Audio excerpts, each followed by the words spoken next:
de Cristo Jesús. Aleluya. Por eso yo les decía, aprovechando bien el tiempo, porque los días son malos, nos habla la Biblia. Aleluya.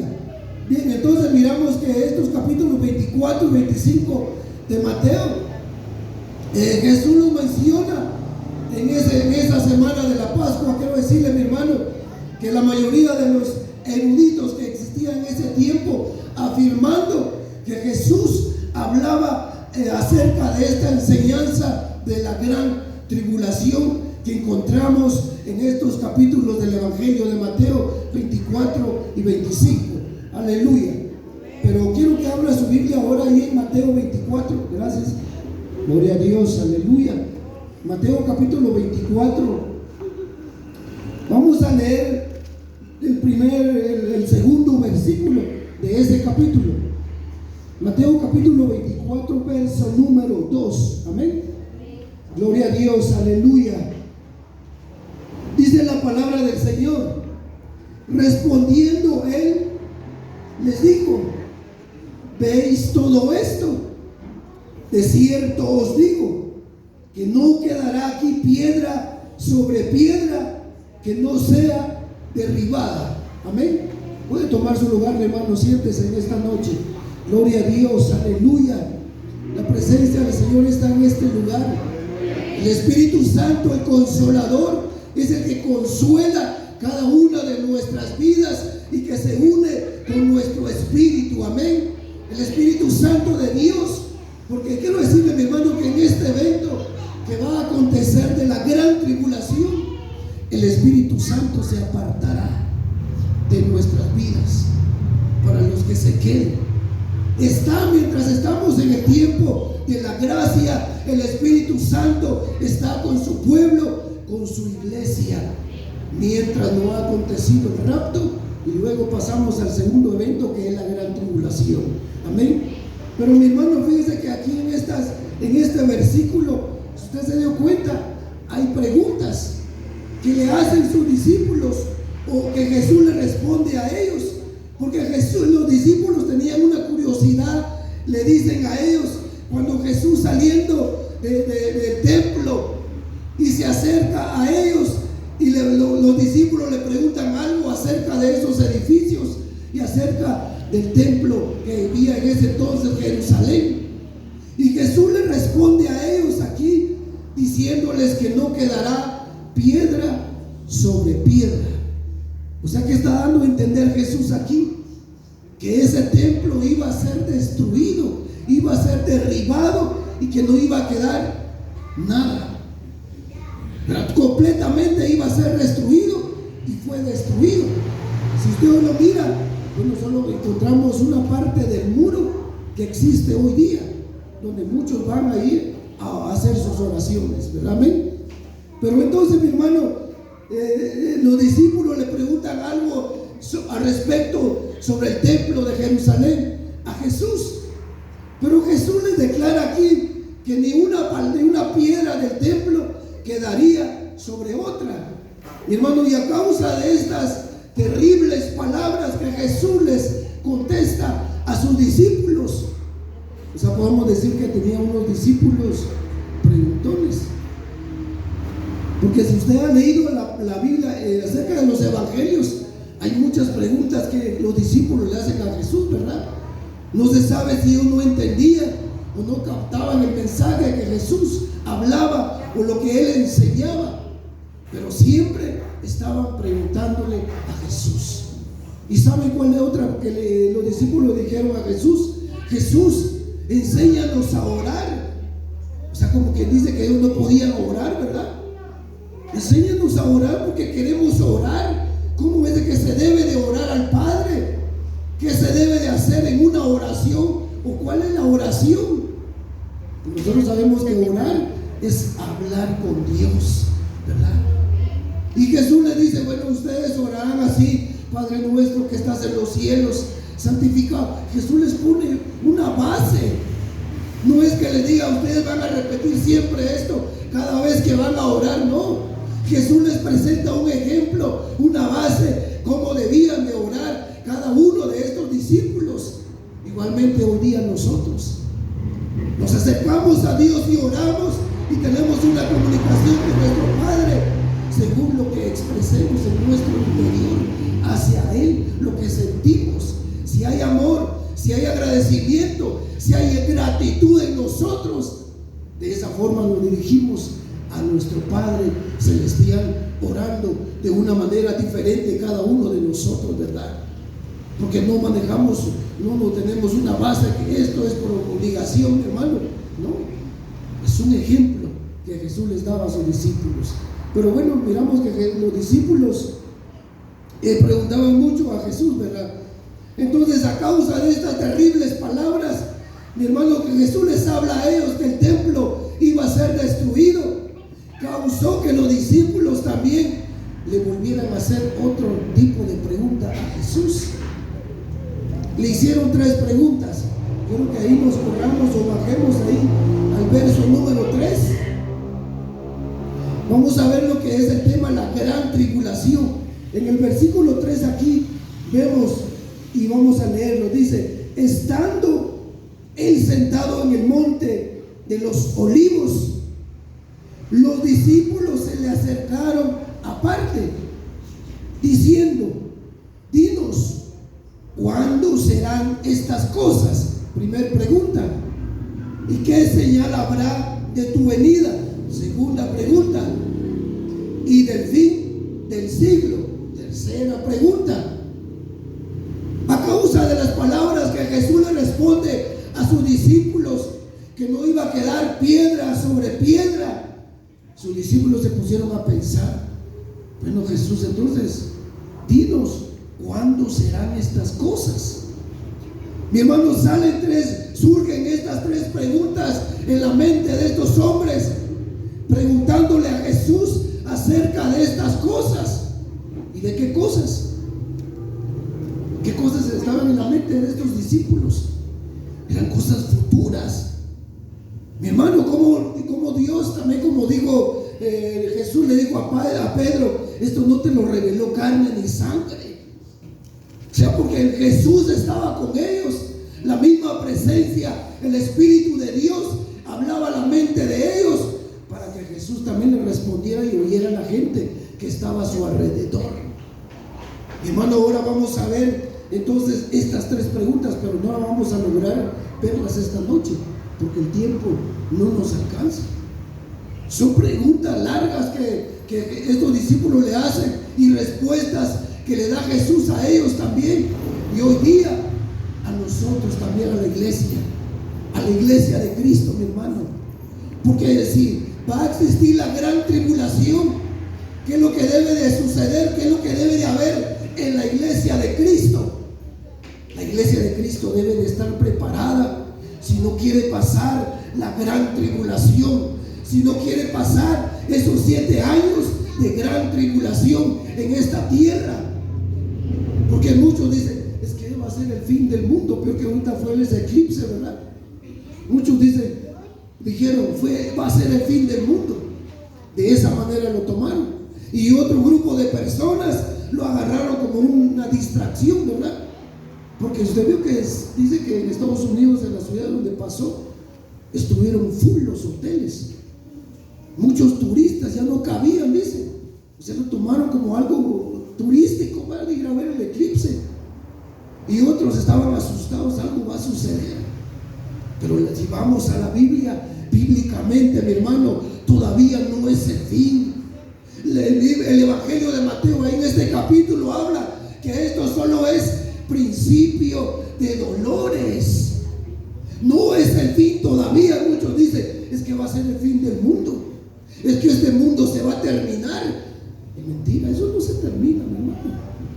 Por eso la iglesia, la clave importante aquí, mi hermano, es de que la iglesia de Cristo debe de estar preparada. Y si estamos aprovechando bien el tiempo, mi hermano, aprovechemos bien el tiempo. Si venimos a adorarle, adorémosle verdaderamente como debe de ser, una verdadera adoración a Dios, al Padre, a Cristo Jesús. Si venimos a cantar, cantémosle una alabanza, dice la Biblia, cantos e himnos espirituales con nuestra mente, con nuestro corazón. No solo el cajón que está aquí, ¿verdad? Pero la mente anda en otro lado. O su espíritu. No, mi hermano. Debemos de aprovechar bien el tiempo. Si la iglesia no quiere pasar la gran tribulación. Aleluya. Por eso dice que en el reino de los cielos van a haber sorpresas. ¿A quién le gustan las sorpresas? Sorpresa, le dicen a usted cuando lo reciben ahí, ¿verdad? Pero va a haber sorpresa, mi hermano, del reino de los cielos. Dice que los que van a ser los primeros serán postreros, y los postreros serán primeros. ¿Le ha sucedido a usted a veces eso? A veces esta se cumple en la rutina diaria de nuestra vida que nosotros llevamos. A veces estamos haciendo una cola aquí nosotros, y cuando resulta que los que estaban ahí pues empiezan a atender a los últimos. A veces se cumple, pero eso va a ser así, mi hermano. Entonces la iglesia, ¿qué es lo que debe de hacer? Usted va a decir la iglesia, el templo, las cuatro paredes. No, la iglesia, nosotros, tú y yo, todos. Y la iglesia en general, la iglesia de Cristo en Guatemala, en todo el mundo, en las naciones enteras, en cada uno de los continentes, debe de estar preparada y alerta, mi hermano, porque si va a ser el rapto y va a venir la gran tribulación. Porque al momento que suceda ese rapto de la iglesia, ¿qué viene? La gran tribulación. Y si sucede el rapto así, dice que será en un abrir y cerrar de ojos, rápido, como un rayo, como el flash. Va a suceder rápido, mi hermano. Entonces, ¿qué es lo que le queda a la iglesia de Cristo? Que somos nosotros. Estar preparada, aprovechando bien el tiempo, porque los días son malos. No es porque hoy vine a distraerme, hoy vine a que me vieran, o porque hoy vine, porque hoy era culto. No, mi hermano, aprovechemos bien el tiempo. Si la iglesia no quiere pasar la gran tribulación, no quiere estar en ese tiempo que va a reinar el anticristo. Y Apocalipsis lo menciona como la bestia vestida de oveja, que a los 3 años y medio dice que va a sacar las garras y se va a presentar verdaderamente quién va a ser ese hombre. Entonces, mi hermano, ¿qué nos queda a la iglesia? Estar preparada, estar lista, estar alerta. Jesús dijo, Dios le dijo a Josué: nadie te va a poder hacer frente todos los días de tu vida. O sea, tenemos promesa de Dios para nosotros. Hay promesa. Nadie te va a poder hacerte frente. Como yo estuve con Moisés, con mis siervos, con Jacob, con Abraham, Isaac, yo voy a estar contigo. Y Dios está con nosotros. Él está en medio de su pueblo, en medio de una iglesia, en medio de un pueblo que verdaderamente le busca, le invoca y se santifica para Él. Porque si no, no hay poder, no hay gloria. El Espíritu Santo no se puede mover, no se glorifica, mi hermano, en un templo que no le está agradando a Dios. Porque dice la Biblia que somos templo y morada del Espíritu Santo de Dios. Entonces debemos de caminar tomados de la mano de Dios. Hay una alabanza que dice: tomados de la mano yo voy con Él, con Cristo. Y así debe de ser. En la iglesia debe de ir tomada de la mano de Cristo. Porque si nosotros vamos y nos tomamos, nos soltamos del brazo de Jehová. Pero si Él viene y nos toma de su mano, Él no nos va a soltar, mi hermano. Porque Él dice: yo estaré contigo, no temas, yo estaré contigo todos los días de tu vida. Todos los días de tu vida yo estaré contigo, hermano. Entonces la iglesia debe de estar preparada. Aleluya. 3 preguntas que surgieron de una pregunta y surgieron también de una respuesta que Jesús le da a sus discípulos, ¿verdad? Y así debe de ser el cristiano. Debe de preguntarle a Dios, ¿verdad? Debemos de preguntarle: Señor, ¿será que te agrada lo que yo estoy viviendo? ¿Te agrada mi vida, Padre? ¿Te agrada cómo estoy caminando contigo? ¿Te agrada lo que yo estoy haciendo? Debemos de preguntarle, porque Él es nuestro Padre. Si vosotros sois hijos de Dios, o como dijo Jesús, o vosotros sois hijos del diablo. No, ¿verdad? Somos hijos de Dios, somos hijos de la luz. Debemos de consultarle a nuestro Padre si Él se está agradando de nuestras acciones, de nuestro proceder, de nuestro caminar. ¿Será que Él se está agradando? Mi hermano, porque viene la gran tribulación. Dios me ponía esta palabra, que hablara de la gran tribulación. Y la hermana leyó el capítulo 24 el martes, en el verso 12. Creo que leyó, ¿verdad? El que persevere hasta el fin, ese será salvo. Y el martes Dios me confirmaba esa palabra con la hermana, porque ahí vamos a leer también esos versículos. La gran tribulación, mi hermano, no crea que solo porque ya se termina el mundo y se va a la iglesia, ¡pum!, se acabó. No, viene juicio.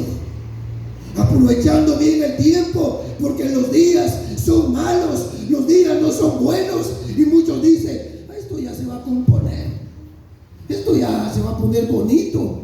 No, mi hermano, este mundo va de mal en peor, la situación va de mal en peor. Entonces la iglesia debe de estar preparada, aprovechando bien los días, los tiempos, porque son malos. ¿Y cómo lo vamos a aprovechar? Agradándole a Dios, buscando su presencia, buscando su favor. El pastor predicaba el domingo acerca del apóstol Pablo en Gálatas. Pablo decía, ¿acaso busco yo el favor de los hombres? ¿Acaso pienso yo agradar a los hombres? ¿Acaso la iglesia piensa agradar a los hombres, a los líderes, a los pastores? La iglesia no piensa agradarlos a ellos. La iglesia debe de agradar a Cristo. ¿De qué me sirve que yo sea aprobado por el hombre, que me saque 100 puntos, pero delante de Dios yo no soy aprobado? Hermano, la aprobación debe de venir de parte de Dios. De Él viene la aprobación para el hombre, para su iglesia, para su pueblo. Porque ¿de qué nos va a servir la aprobación? Los 100 del hombre, el bueno del hombre, el visto bueno del hombre, o como dicen las aplicaciones, con la manita, estoy feliz porque ya me aprobaron. Les gusta como soy yo, mis actitudes. No, buscamos la aprobación del Padre, buscamos la aprobación de Dios, buscamos la aprobación de Cristo, si Él se está agradando de nosotros. No buscamos la aprobación de muchas personas. Bueno, si nos dan una palmadita en la espalda y dicen que bueno, lo hiciste bien, pues gloria a Dios. Pero ahí no agradar a los hombres, sino a Cristo Jesús. Aleluya. Y de esa manera la iglesia se está preparando para no pasar la gran tribulación, sino que cuando sea el rapto de la iglesia, mi hermano, tú ves esas sillas y desde aquí para abajo se va a quedar vacío. Aleluya. Amén, porque va a ser el rapto de su pueblo, de la iglesia, del Cordero, que va a venir por su pueblo, por su iglesia, de su novia. Pero ¿qué pasaría como en la película cristiana? ¿Usted ha visto la película cristiana del rapto? Que viene el rapto y solo uno y dos y se quedan asustados. ¿Qué pasó? Y uno dice, ay, me quedé. Se fueron mis hijos y se quedaron los papás. O se fueron los papás y se quedaron los hijos. Se fueron los tíos, los hermanos, los abuelos. La gran tribulación va a pasar. Quizás muchos ignoran este evento, pero sucederá. Por eso se nos es impuesta la carga, la necesidad de que prediquemos el evangelio, de que anunciemos de que Cristo viene pronto y que el rapto va a suceder en cualquier momento, en cualquier instante pasará, mis hermanos. Debemos de estar alerta entonces, mis hermanos. Vamos a ver una de esas preguntas. La pregunta número 1 que Jesús le responde a ellos es que ¿cuándo serán estas cosas? Ahí en Mateo capítulo 24,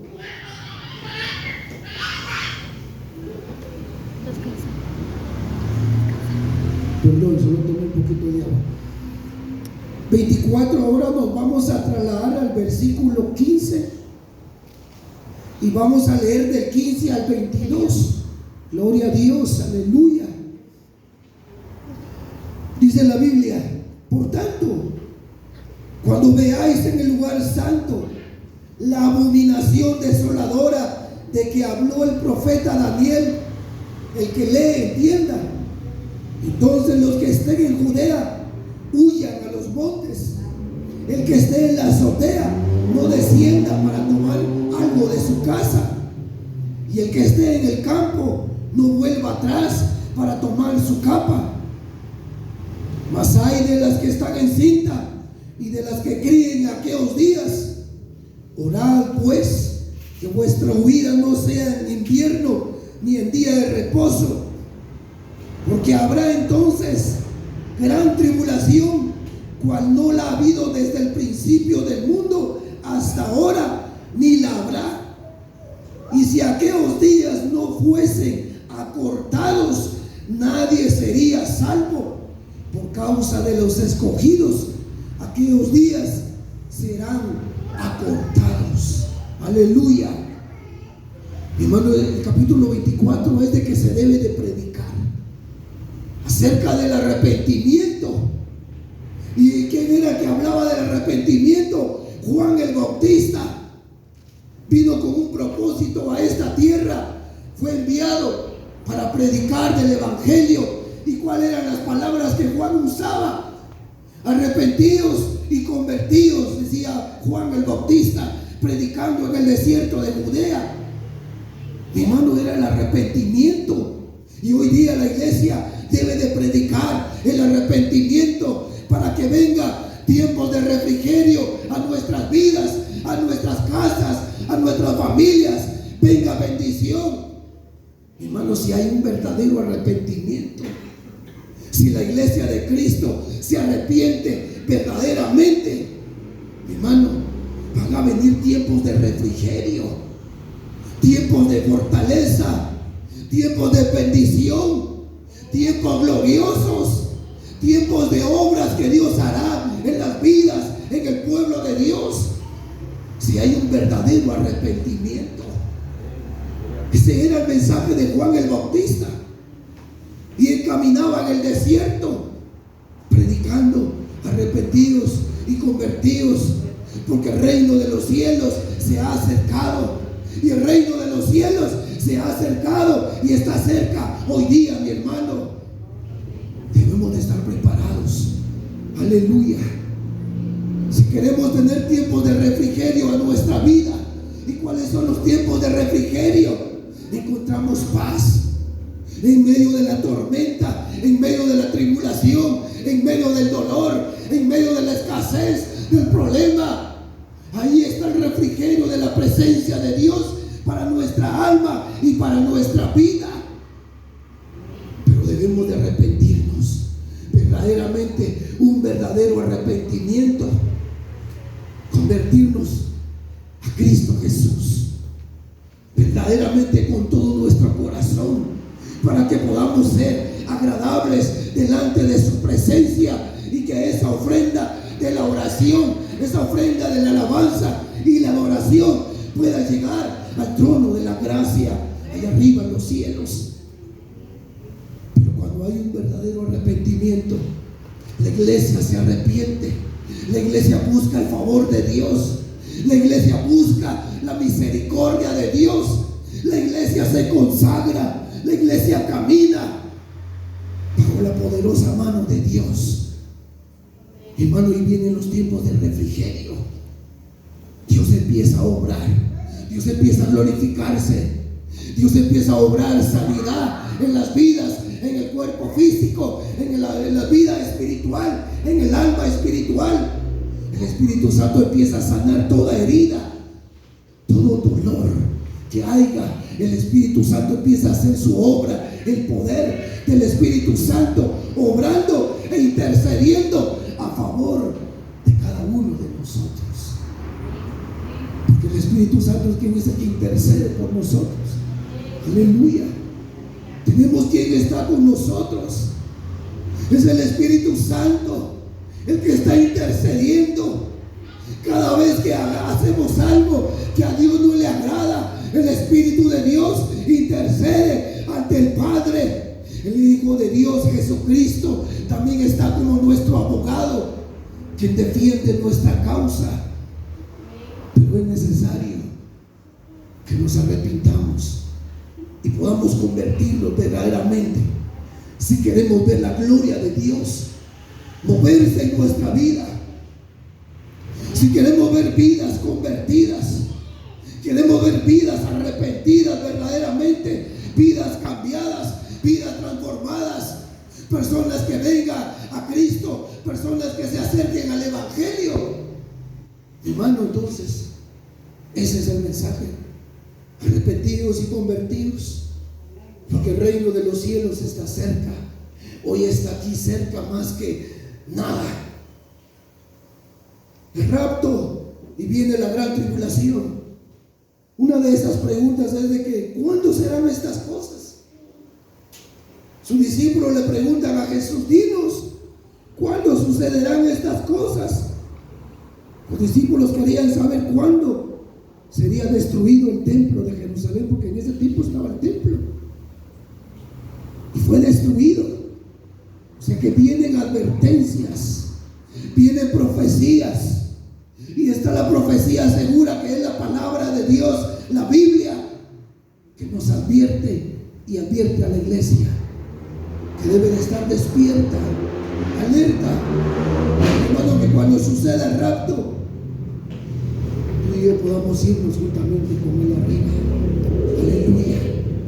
Y cuando ese rapto, el Espíritu Santo se aparta también de esta tierra. Y en la gran tribulación, cual nunca ha habido, dice la Biblia, hermano, ahí cada quien va a pelear como va a hacer. Incluso hasta dice que va a tener que ofrendar usted su propia vida. Le van a tener que quitarle la cabeza. Nadie va a poder comprar ni vender ni un hospital, ni un supermercado, ni una torre, nada. Porque es el tiempo de la gran tribulación. Y por eso los discípulos sintieron horribles esas palabras al salir de las bocas de Jesús, que iban a suceder estas cosas. Y se pusieron a pensar y dijeron: algo va a pasar. Jesús, dinos cuándo sucederán estas cosas. ¿Cuándo? Tenían curiosidad. Eran curiosos, querían saber el futuro. Querían saber las palabras, los acontecimientos. Jesús los saca de la duda y les dice: ustedes quieren saber cuándo será destruido el templo de Jerusalén. El Evangelio de Lucas registra una frase clave que Jesús habló un tiempo. Quiero que vayamos al Evangelio de Lucas 21. Lucas capítulo 21, verso 20. Gloria a Dios, aleluya. Pero cuando veréis a Jerusalén rodeada de ejércitos, sabed entonces que su destrucción ha llegado, le dijo Jesús a sus discípulos. Sabed entonces, cuando veis a Jerusalén rodeada de los ejércitos, es porque ha llegado su fin. Y mi hermano, que esto sabe cuándo sucedió. Sucedió en el año 70 después de Cristo. Vino el general romano Tito con todo su ejército y rodeó el templo de Jerusalén. Sitiaron el templo. Mi hermano, ya había venido advertencias. En el Antiguo Testamento hay profecías, pero la gente lo ignoraba. Las personas hacían oídos sordos. No querían escuchar la palabra, la profecía, la advertencia que venía destrucción, que venía gran tribulación. No querían oír. Ellos querían oír solo amor. Ellos querían oír solo cosas bonitas, cosas lindas que endulzaran su mente, sus oídos, su corazón. Y hasta caían derretidos ahí, ¿no? Venía destrucción, venía juicio. Igualmente hoy viene juicio para esta tierra. Viene destrucción, mi hermano, para esta tierra. Viene la gran tribulación. Es un evento que tiene y que va a suceder en cualquier momento. Siempre después del rapto de su pueblo, de su iglesia. Vino el general romano Tito, rodeó la ciudad. ¿Y sabe qué es lo que hizo este hombre malvado? No dejó salir a nadie de Jerusalén. Jerusalén tenía árboles alrededor del templo, todo eso estaba rodeado de árboles. Y vino Tito y mandó a botar todos esos árboles, unos cuantos kilómetros alrededor. ¿Sabe para qué? Para que nadie se escondiera ni pudieran fugarse. La gente ya escondida empezaron a pasar 1, 2, 5, 10, 30, 40 días encerrados. Y miren, para comer, para ir a comprar. ¿Qué hacían ellos? Dice la Biblia, según los historiadores, que empezaron a comerse unos a otros. Los papás tuvieron con el dolor de su corazón matar a su hijo y comérselo. ¿Sabía usted que en ese tiempo también hubieron caníbales? Creo que el hermano que fue que me dijo algo de que el pastor que me dijo, no sé qué país sucedió, que en Haití, que unos caníbales estaban comiendo a otro hombre. Y en ese tiempo sucedió eso. Pero ¿saben? Fue que de hambruna y porque había juicio. Había gran tribulación. Había angustia en Jerusalén, en el pueblo. No podían salir a comprar ni a vender nada porque estaban rodeados del ejército. Y el que salía los mataba. Dice la Biblia, más o menos los historiadores narran que parece que no sé si 1.5 o 2 millones de personas judíos murieron de hambre.